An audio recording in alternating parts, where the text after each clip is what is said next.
चलो अब इसके बाद समझाते हैं अल्फा डीके, बीटा डीके और गामा डीके। तो पहले यह बात समझ लीजिए अल्फा डीके क्या चीज होता है, अल्फा डीके क्या चीज होता है, ये बात को समझना। अल्फा डीके नंबर 1 लिख देते हैं, नंबर 1 अल्फा डीके क्या चीज होता है। देखिए अल्फा डीके में ना हीलियम का न्यूक्लियस इमिट होता है। किसका न्यूक्लियस? हीलियम का न्यूक्लियस। देखिए अगर किसी के न्यूक्लियस से हीलियम का न्यूक्लियस बाहर निकले तो समझना उसमें अल्फा डीके हो रहा है। क्या हो रहा है? Alpha decay. हाँ, अल्फा डीके हो रहा है। तो बिल्कुल याद रखना बच्चों। देख लीजिए इन अल्फा डीके में हीलियम न्यूक्लियस एमिटेड। यह बात याद रखना है। देख लीजिए हीलियम न्यूक्लियस, हीलियम का जो न्यूक्लियस होता है यही निकलते हैं बाहर। हाँ, हीलियम न्यूक्लियस एमिटेड। देखिए हीलियम न्यूक्लियस एमिटेड। हाँ, तो अब यह घटना होता है किसमें? Alpha decay. अल्फा डीके में ये होता है हीलियम न्यूक्लियस। हाँ, और दूसरा बात बताते हैं। दूसरा देखिए बीटा डीके में क्या होता है, बीटा डीके में क्या होता है याद रखना। इसमें जो होता है इलेक्ट्रॉन या तो फिर पॉजिट्रॉन। कौन? पॉजिट्रॉन। पॉजिट्रॉन बोलो सर क्या होता है? फिर पॉजिट्रॉन पर जानते हो कि मास जो होता है ना इलेक्ट्रॉन के सिमिलर होता है, इलेक्ट्रॉन के समान होता है लेकिन चार्ज पॉजिटिव। क्या होता है? पॉजिटिव। तो इसको कहते हैं पॉजिट्रॉन। क्या कहते हैं? पॉजिट्रॉन। तो ये इलेक्ट्रॉन या पॉजिट्रॉन अगर इमिट हो ना तो तब समझना है उस डीके को क्या बोलेंगे? बीटा डीके बोलेंगे। क्या बोलेंगे?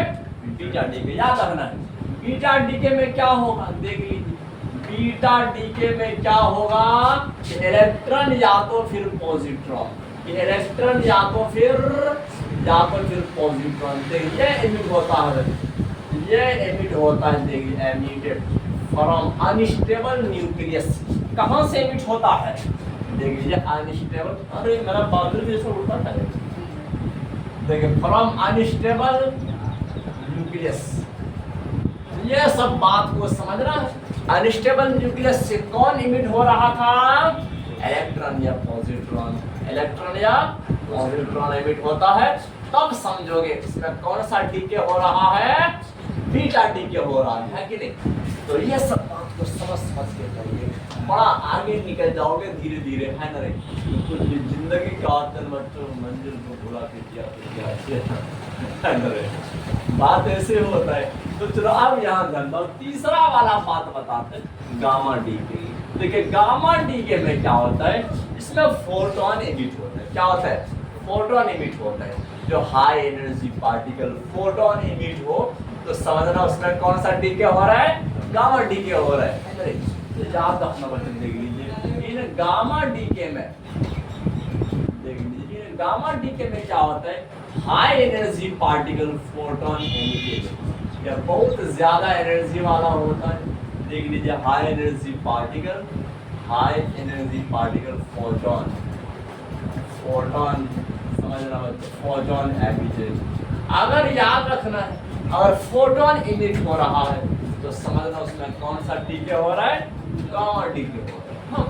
तो इसी के बाद ना अल्फा डीके, बीटा डीके और गामा डीके के बारे में स्पेशल टॉपिक हुआ करता था तुम्हारे, लेकिन सबको डिलीट कर दिया हमारे एनसीईआरटी। सीधा इस दुनिया को वाला करके अगर टॉपिक क्या कर रहे हैं? Nuclear energy. देखिए न्यूक्लियर एनर्जी है।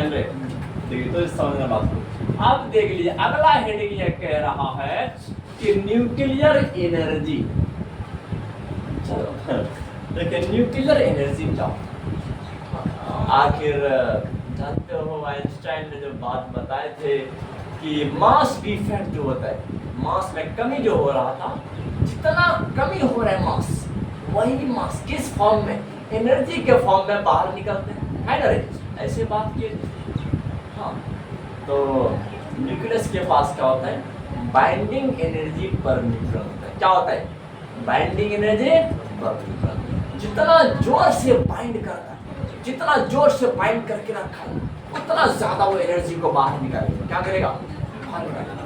हाँ, क्योंकि जानते हो आइंस्टाइन ने बात बताए थे।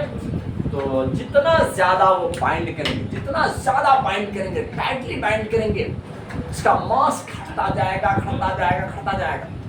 हाँ, जितना ज्यादा वो टाइटली बॉन्ड करते हैं उतना मास घटता है और उतना ज्यादा एनर्जी बाहर निकालते हैं। हाँ, तो जो एनर्जी होता है आपका पर न्यूक्लियन, उसको आइंस्टाइन ने कहते हैं बाइंडिंग एनर्जी पर न्यूक्लियन। तो चलो अब इसके बाद बताते हैं छोटा सा काम। हाँ, इसका मतलब अगर किसी न्यूक्लियस का लो बाइंडिंग एनर्जी पर न्यूक्लियन, समझ रहे बात को, क्योंकि अगर ये भी न्यूक्लियस है, इसके बाद ये भी न्यूक्लियस है कि नहीं, लेकिन इसका क्या है ना, इसका लो बाइंडिंग एनर्जी पर न्यूक्लियन है। हाँ, और ये वाला न्यूक्लियस का क्या है, इसका high binding energy per nucleon है। इसका high binding energy per nucleon है, मतलब ये थोड़ा सा लेस टाइटली बॉन्ड है, थोड़ा सा ढीला ढाला से बंधा हुआ है इसके कंपेरिजन में, है कि नहीं। तो इसमें high binding energy per nucleon, मतलब न्यूक्लियन को जो बाइंड करके रखा है बहुत ज्यादा एनर्जी के साथ, मतलब बहुत ज्यादा एनर्जी के साथ, मतलब अगर ये इसमें ट्रांसफर जब हुआ होगा तो एनर्जी रिलीज हुआ होगा। क्या रिलीज हुआ होगा रे, तो एनर्जी रिलीज हुआ होगा। बाहर जब एनर्जी निकालेंगे ना, इसका बाइंडिंग एनर्जी, देखिए कि जब बाहर जब एनर्जी निकालते हैं ना रे, तो तब इसका बाइंडिंग एनर्जी पर न्यूक्लियन ज्यादा होते जाते हैं। तो क्या होते जाते हैं, ज्यादा होते हैं। ये बात को समझना है कि नहीं बच्चों, याद रखना। अगर कोई आपसे पूछे कि मोर स्टेबल कौन है, अरे मोर स्टेबल कौन है, high binding energy per nucleon वाला या लो, वो ना हाई वाला। बात ऐसे है कि नहीं बच्चों, इसका देख लीजिए, इसका बाइंडिंग एनर्जी आपका पर न्यूक्लियन बहुत ज्यादा है। बहुत ज्यादा का मतलब क्या हुआ, ये एनर्जी बहुत ज्यादा कम कर लिया है। और एनर्जी जो कम क्या है, एनर्जी निकाल कर कम क्या है, मतलब जानते हो ये बहुत मोर टाइटली बॉन्ड है, ये लेस टाइटली बॉन्ड है कि नहीं, याद रखना। तो अब यहाँ पर अब हम लोग सोचना पड़ेगा कि कभी कभार क्या होता है कि कुछ हैवी न्यूक्लियस जो होता है, तो जो होता है कि आपका लो बाइंडिंग एनर्जी पर न्यूक्लियन वाला हैवी न्यूक्लियस, इसके बाद क्या हुआ कि वो हाई बाइंडिंग एनर्जी पर न्यूक्लियस वाला छोटा छोटा टुकड़ा में टूट गया। हाँ, तो जब बाइंडिंग एनर्जी पर न्यूक्लियन जब हाई होते हैं तो उस टाइम में तो एनर्जी निकलते हैं। तो यहाँ पर टूटने के बाद एनर्जी निकल रहा है, यही प्रोसेस होता है फ्यूजन में। किसमें होता है, फ्यूजन में। तो एक बताए थे तुम लोग को फ्यूजन, दूसरा फ्यूजन। हाँ, तो फ्यूजन में क्या होता है, जुड़ने के बाद वो मोर टाइटली बॉन्ड होता है, जुड़ने के बाद। और फ्यूजन में टूटने के बाद मोर टाइटली बॉन्ड होता है। तो चलो अब यही बात बता देते हैं। हम लोग दो प्रोसेस सीखे थे, देखिए एक पढ़े थे हम लोग फ्यूजन। तो फ्यूजन इसमें क्या होता, इन दिस प्रोसेस, देख इस प्रोसेस में क्या होता था बोल देख लीजिए बच्चों।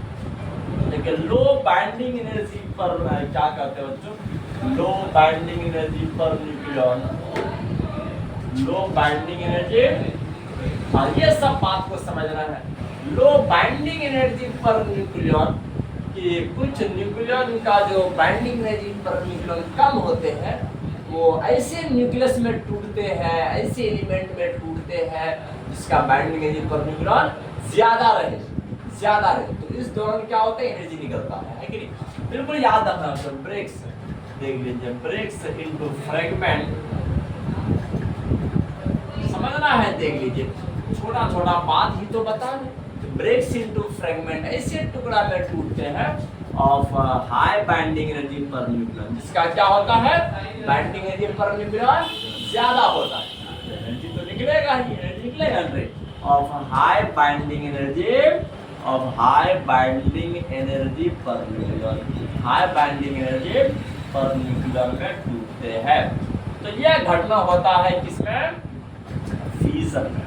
बिल्कुल याद रहो, यह घटना होता है फ्यूजन। हाँ, तो आपका जो एटम बम है इसी पर बेस्ड होता है। देखिए एटम बम जो होता है आपका इसी पर बेस्ड होता है। हाँ, आपका इसको न्यूक्लियर बम भी बोल सकते हो, न्यूक्लियर रिएक्टर भी बोल दीजिए, चलेगा, है कि नहीं। तो जरा इसके बाद दूसरा वाला बात ये बताते हैं फ्यूजन। तो फ्यूजन में क्या होता था, हाँ तो लो बाइंडिंग एनर्जी पर न्यूक्लियन जुड़ करके high binding energy per nucleon वाला न्यूक्लियस बना। हाँ, इसमें जुड़ करके हाई बनता है और इसमें टूट करके हाई बनता है कि नहीं? दोनों का और दोनों प्रोसेस में ही एनर्जी रिलीज होता है। ऐसा बात नहीं कि सर इसमें रिलीज हुआ इसमें नहीं होगा, नहीं बच्चों, सन पर जो एनर्जी रिलीज होते हैं ना वो फ्यूजन के द्वारा नहीं, फ्यूजन के द्वारा होते हैं। हाँ, याद रखना, देख लीजिए। तो इस प्रोसेस में क्या होता है, इन दिस प्रोसेस, इस प्रोसेस में होता क्या है, देख लीजिए। लो बाइंडिंग एनर्जी पर न्यूक्लियन, लो बाइंडिंग एनर्जी, याद रखना, देख लीजिए।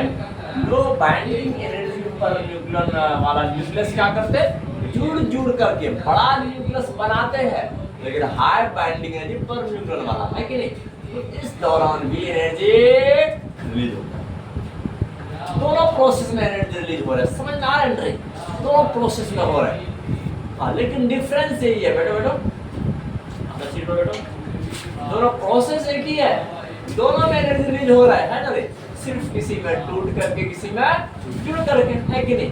तो किसी प्रोसेस को फ्यूजन बोलेंगे तो दूसरे को फ्यूजन बोलेंगे, फ्यूजन जुड़ना, है कि नहीं? अब देख लीजिए, इन दिस प्रोसेस में क्या होता है, लो बाइंडिंग एनर्जी पर न्यूक्लियन, ये सब बात को समझना है। देखिए, per nucleon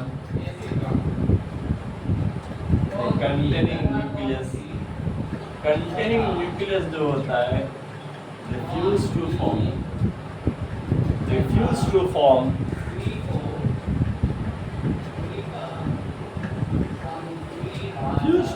a nucleus of high binding energy formation, high binding energy formation। तो ये सब बात को समझना है, हाई बाइंडिंग एनर्जी पर। तो दोनों ही प्रोसेस में क्या होता है, एनर्जी रिलीज होता है कि नहीं?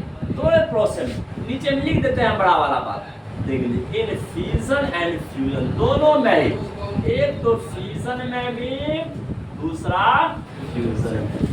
फ्यूजन में भी और फ्यूजन में भी, दोनों में क्या होता है ना, huge amount of energy release, बहुत ज्यादा अमाउंट में एनर्जी क्या होते हैं, रिलीज होता है कि नहीं?